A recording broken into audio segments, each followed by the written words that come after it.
Alright, Phase 2 Preview.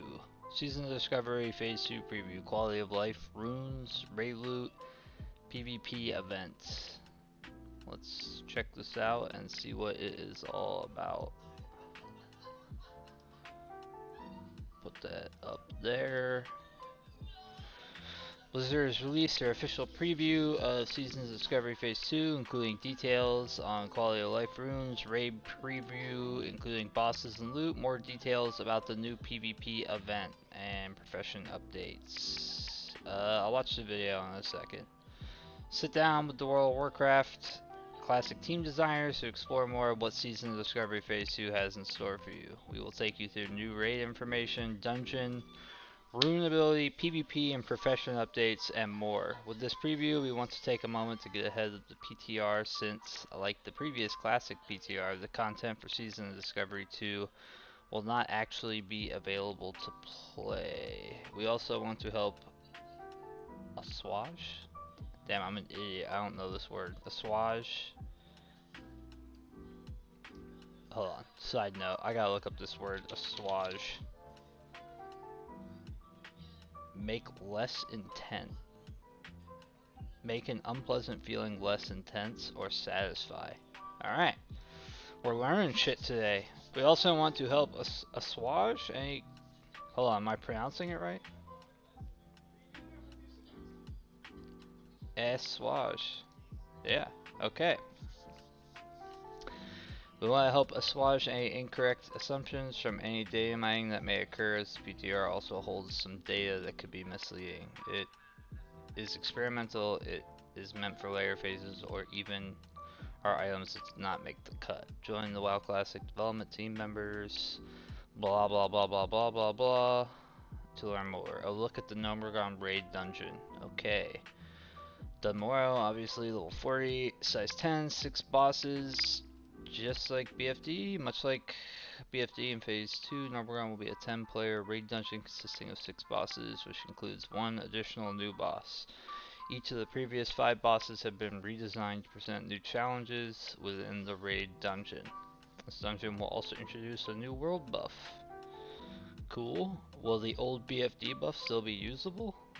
I kinda hope not, because I don't want to have to go farm that shit every week. There will be a variety of new items and rewards, with even more epic rewards from additional sources beyond the last 2 bosses of the dungeon. There will also be new class sets to acquire and quests and rewards adjusted for level 40 players. I wonder if they mean in the raid or just in all the zones in general, because I think having some extra quests would be pretty cool. Like on my main shaman, I was broke and I didn't think about pre-questing, and I did every fucking quest you can do in all of the level appropriate areas. So like I'm fucked as far as pre-questing goes. But I'm just gonna dungeon spam, so it's whatever. But players will also be able to undertake a new profession quest chain leading to new materials players can use to craft more powerful items. Okay. As a compromise for both leading edge players and more casual players, the raid dungeon will become available with the launch of Season of Discovery Phase 2, but there will be two lockouts on the normal weekly lockout timer at the start of the phase. This means the first of these raid resets will occur on February 13th and the second will occur on February 20th with the regular scheduled maintenance. This will allow for the leading edge players to get to level 40 and start their hunt in the raid dungeon right away, but also minimizes the number of lockouts missed for those who level more slowly. So I'm assuming it's going to be on a weekly lockout, and then it's going to go back to 3-day lockouts like BFD and ZG and all that shit. That's pretty cool.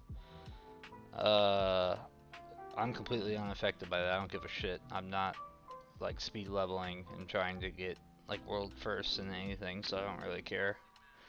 Boss updates. You will find some changes to the boss areas within the dungeon, affording for new challenges for players to overcome. Here are some examples of what you may find within. Grubus, new radiation vents may just come into play in this encounter. Crowd Pummeler 9-60. This boss has moved to a new part of the dungeon where you encounter will occur on a raised platform before a crowd. That's kind of cool. Mechanier Thermoplug now has new mechanical suits as part of his arsenal. I hope they cover the whole mechanicals not being able to take certain magic types of damage and bleeds and all that shit, because as someone who's trying to play an elemental shaman and a druid in this phase, I'm very concerned about that, but we'll see if they get to it. We have placed a few nods to older items that were previously staples in this dungeon. Items such as the automatic crowd pummeler will allow players to pick up just one of these items to reuse over and over again as a quality of life improvement. Please note that all examples are works in progress and may not reflect the final item stats. Okay. Bonk Maestro's handguards. It's pretty good. Domesticated attack chicken that will fight for you. That's pretty cool. Another trinket. That's kind of hype. 30-minute cooldown kind of sucks. Mechanistrider muffler. Solid. Nice little tank trinket.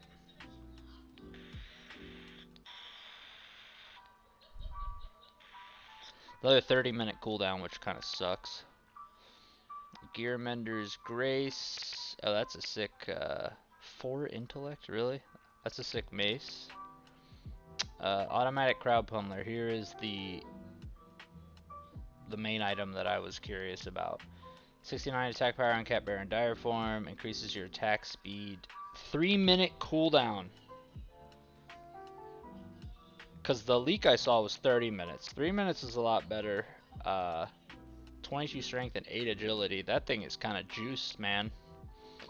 The only thing I'm concerned about this, I think it's cool for quality of life not having to go into Gnomeregan and like farm these bitches for like the rest of the expansion. So like definitely in later phases I think this will come into handy a lot depending on new items that they come out with. But from what I remember correctly, I think didn't feral druids in vanilla used to get like 5 of these at a time, and could you weapon swap them and just like use them back to back to back to back and have haste? Like, although they had charges, this wasn't on cooldown.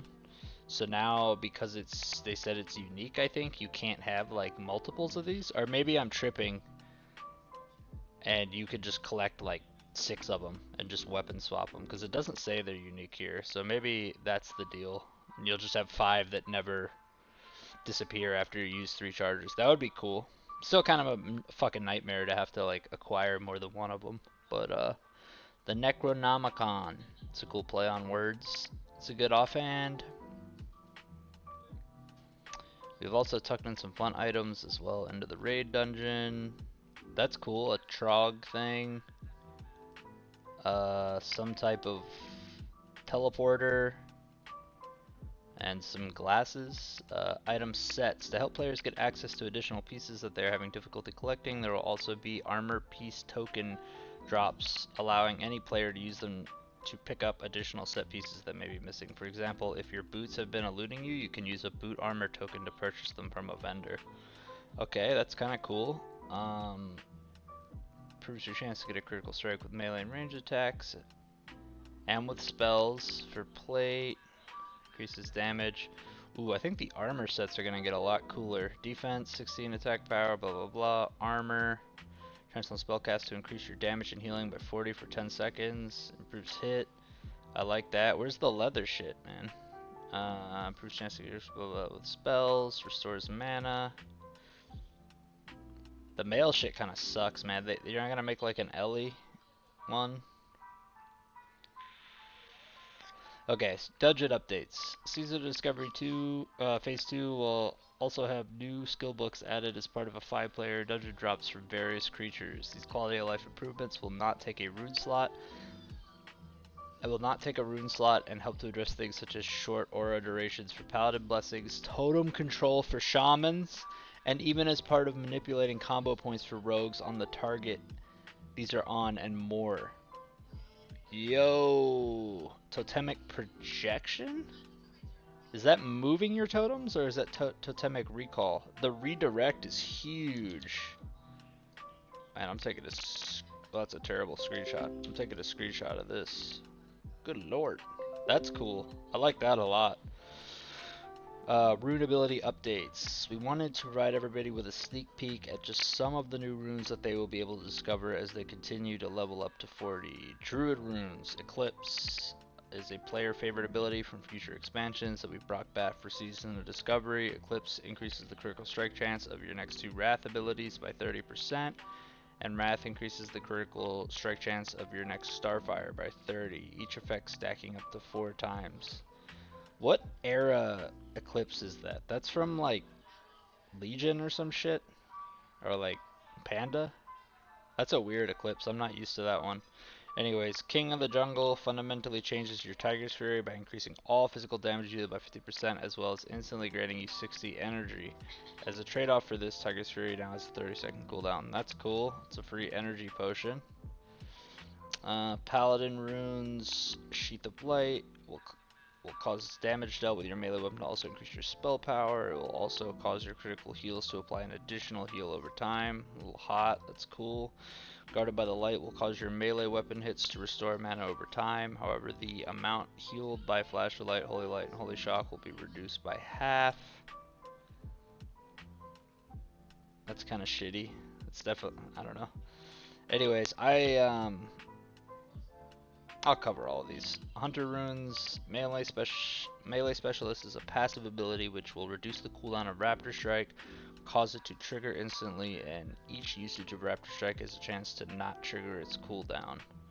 Melee specialist will also remove the cooldown of Mongoose Bite. This little melee hunter thing. Trap launcher is absolutely fucking massive. God, everybody saw what a game changer that was for the hunters in Wrath. That's so cool that they're putting it in Sod. Basically allows you to place traps at 40-yard range, and you can do it in combat. And your frost and fire traps have different cooldowns, so that's pretty fucking cool. Warrior runes, rallying cry is a defensive ability which can be activated to increase the health of all party and raid members within 40 yards. It's a good defensive to have. Blood Surge gives you some of your abilities a chance to make your next slam instant and cost no rage. That's kind of cool for downtime. What are these on, by the way? Belt and boots. So we got belt and boots opening up. Oh, that's so cool. I love that. Rogue abilities. Use Shuriken toss to throw a Shuriken at your... I can't pronounce that. Shuriken at your enemy, dealing damage to your target and up to 4... So it's like... What's it called? Fan of Knives, basically? No? Am I tripping? I don't know. I don't know rogues. Master of Subtlety causes attacks made while stealth and for a short time after exiting stealth to cause additional damage. That's cool. Let's check Priest runes out. Cast Mind Spike to blast your target with Shadow Frost damage. And apply a debuff which increases the critical strike chance of your next Mind Blast on that target. This debuff can stack up to 3 times. That's cool. As a favorite from later expansions, Pain Suppression can be cast on a friendly target to significantly Dude, Priests healers are going to be fucking busted. I mean, they already are, but they're going to be so nasty. I want to level my Priests. They're getting Pain Sup. Pain Sup and Penance at level 40 is going to be nuts. Warlock runes with Invocation. When you refresh some of your damage over time effects, while they have less than 6 seconds remaining, instant damage will be dealt to your target equal to 1 tick of that spell's periodic damage. So you no longer have to worry about refreshing your damage over time spells at the perfect moment. That's a good quality of life thing to have. Dance of the Wicked will trigger a buff which increases you and your pet's dodge chance anytime either of you deal a critical strike to an enemy.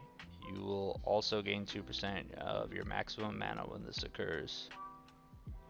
That's cool. Mages. I'm really anxious to see shamans, man.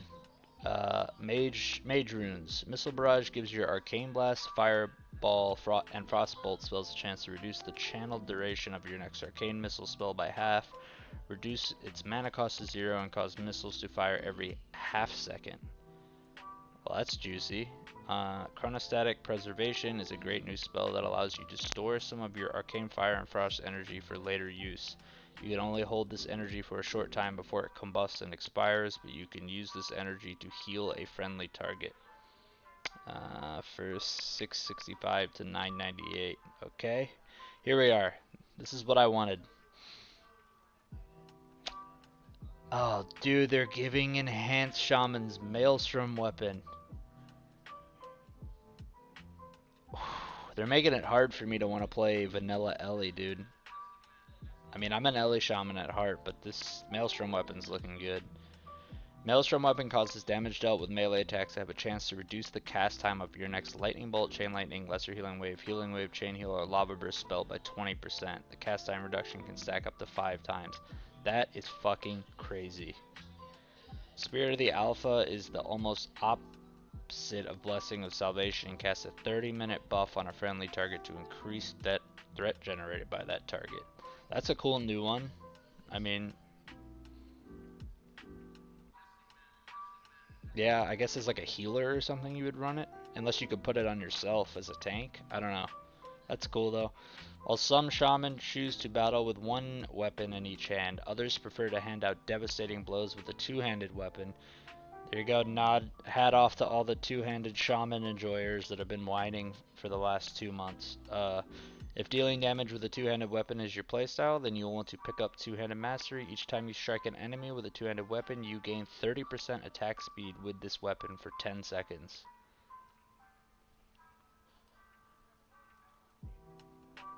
So basically, you just permanently have a 30% attack speed. I don't know. We'll see. That's super cool. I'll try it out. We'll see. I wonder if it'll be better than two-handed weapon. I can't imagine it would be, especially with Maelstrom, but we'll see. That's cool. PvP updates.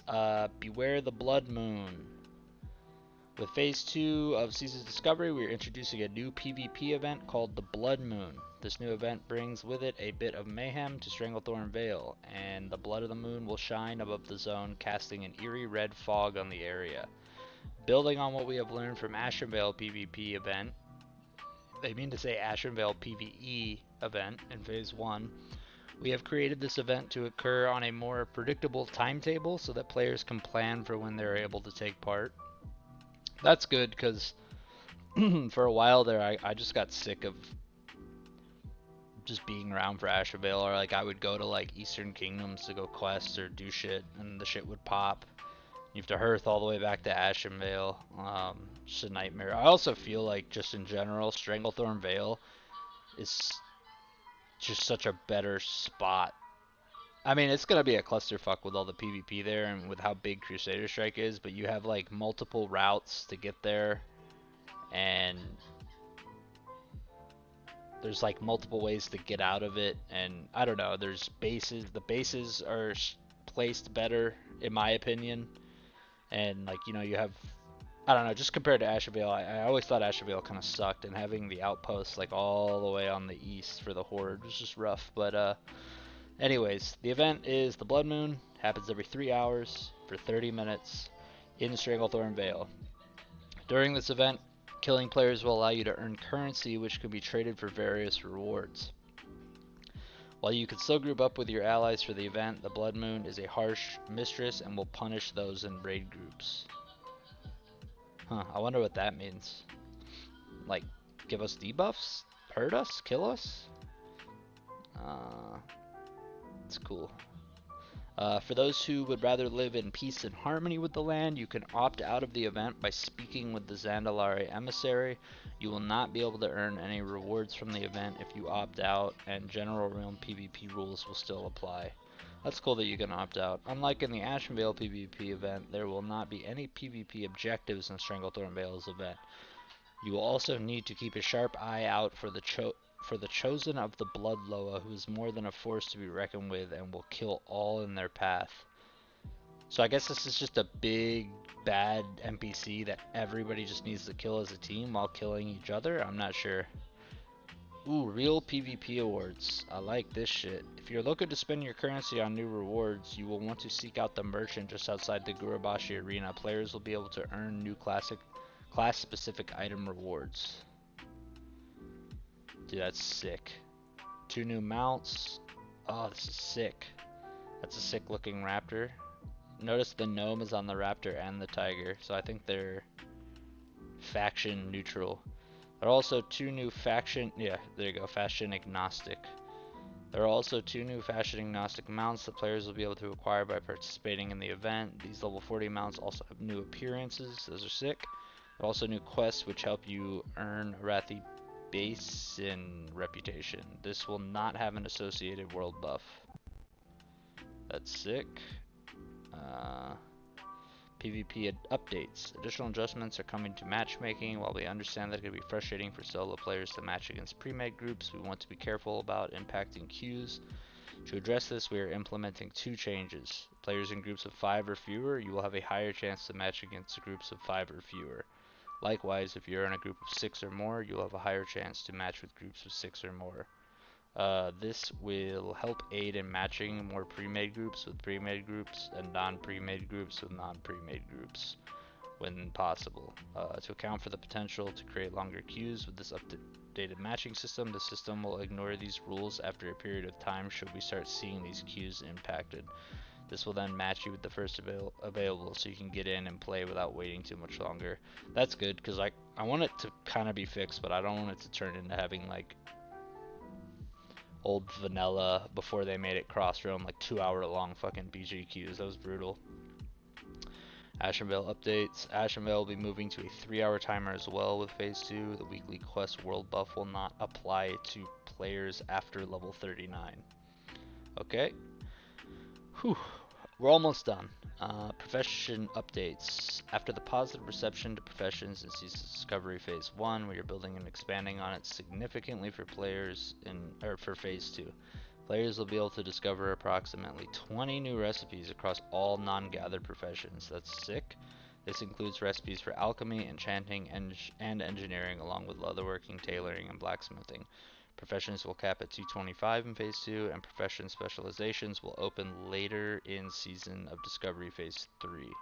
Just like in Phase 1, players will be able to undertake an epic quest chain to unlock access. No spoilers, though. Recipes will also include some new materials that players will be able to find throughout the game and trade with others to get the items they need most to craft their wares. Here are some of the recipes you will find. Give us like a engineering peek. Come on, man. Okay. Still nothing good for engineering, but rad resistant scale hood. Improves your chance to hit with spells and melee attacks. 1%. Engage the radiation mitigation protocols on this helmet, causing you to immediately remove all active poison effects and gain immunity to all nature damage. Okay, that's cool. I mean, it's a sick statted helm. That's sick. Neurolinked Arcano Filament Monocle. 22 damage and healing, 4 MP5. Harness the latent arcane energy in the nearby air to give you a charge and inspiration, reducing the mana cost of all spells by 50 and increasing damage and healing done by up to 50 for 12 seconds. God damn! Increases damage and healing, blah blah blah. 21. Gain reinforced willpower, preventing silence, interrupt effects, and spell pushback for 10 seconds. I guess that's kind of good for PvP. So far, from what I've seen, this is the most juiced item. That shit's crazy. Alchemists and enchanters will find a couple of new recipes which can bring more utility and throughput into their own gameplay rather than simply creating things that they can use and sell to make a little extra gold. That's cool. Here are some of the examples. Innovation. Gain an enchanted sigil of innovation, empowering you to deal up to 20 increased damage and healing with spells and increasing attack power by 20 for 30 minutes. This can only be applied outside of combat. What do you put it on? Is it just like a buff you put on yourself? That's cool. I'm glad they're giving enchanters something, and then let's see what alchemy gets. Restores blah blah blah mana and blah blah blah health, and also increases attack power by 40 and damage with spells by 35 for 15 seconds. So that's a cool potion that they get that I'm guessing only alchemists can use. So No more GDKP runs. What the fuck? We are experimenting with a new policy which will no longer allow GDKP runs this season of Discovery. While we understand that there are some benefits for those who find this a convenient way to gain gear, we also recognize that there are concerns surrounding the erosion of traditional guild and social structures that are part of the spirit of Seasons of Discovery. Given the experimental nature of Seasons of Discovery, we want to try new things without this type of transaction taking place in this game mode. With the launch on February 8th, we will be restricting this activity. We will have more information to share on our official channels and will be monitoring feedback closely. I may make another video talking about this. I have a lot of feelings about GDKPs. I've been playing Classic since 2019, and while I do agree that they kind of wreck traditional guild and social structures and raiding and loot counseling and blah blah blah, all that, and they can promote people to do gold buying and all that bullshit, I also think that they are a very fair way to get gear and very good way to raid on multiple tunes or one tune when you have a tough schedule. And they kind of almost turn into guild runs in their own right if you keep going with the same group. You can buy gold if you want to buy gold. I'm not suggesting you do that. I don't do that. Or you can farm some gold, show up, buy an item, get a cut, start building from there, and you know, there's no drama, there's no loot drama. Whoever wants to farm or get their gold however they want to get it, whoever wants to spend the most gets the item. Like, there's no like clicks or weird shit happening, and everybody is getting something for their time put into the run, even if you don't get gear. So like, it definitely has its pros and cons, but that sucks, man, because that's actually what I have been doing on Season of Discovery.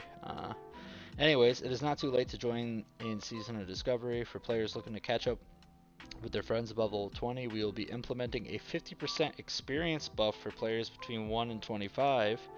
Players will also see an increase in experience gain within Black Fathom Depths raid dungeon when it's cleared. The raid dungeon will continue to run with the current lockout timer, and players will no longer gain the world buff beyond level 39, however. Waylaid supplies will also see an adjustment. We will share more later, but there will be a significant increase in experience gain from them on turn-in. Thank you for reading and watching. We look forward to joining you on the challenges ahead when Phase 2 goes live on February 8th. Whew.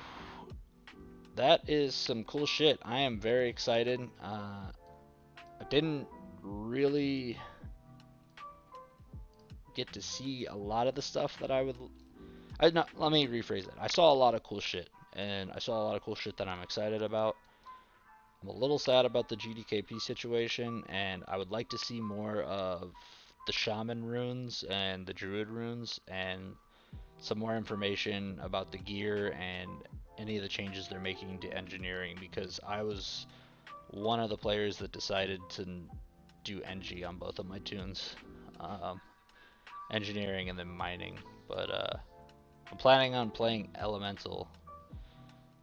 So far I've seen a lot of really good enhanced shaman shit, and I still haven't seen much as far as Ellie. I mean, I know we get the new points to get down in the Ellie tree to reduce the cast time and have a little bit more fun playing Ellie and not have 40-hour long cast times on all of our abilities, but I'm hoping they give us some good runes. Anyways, if that information comes out before February 8th, I'll make another video kind of just going over it, sharing my brief thoughts on it. But thanks for watching if you watched, and I'm excited to get this going. Hop in. Phase 2 waiting room. I'll see you all out there. Peace.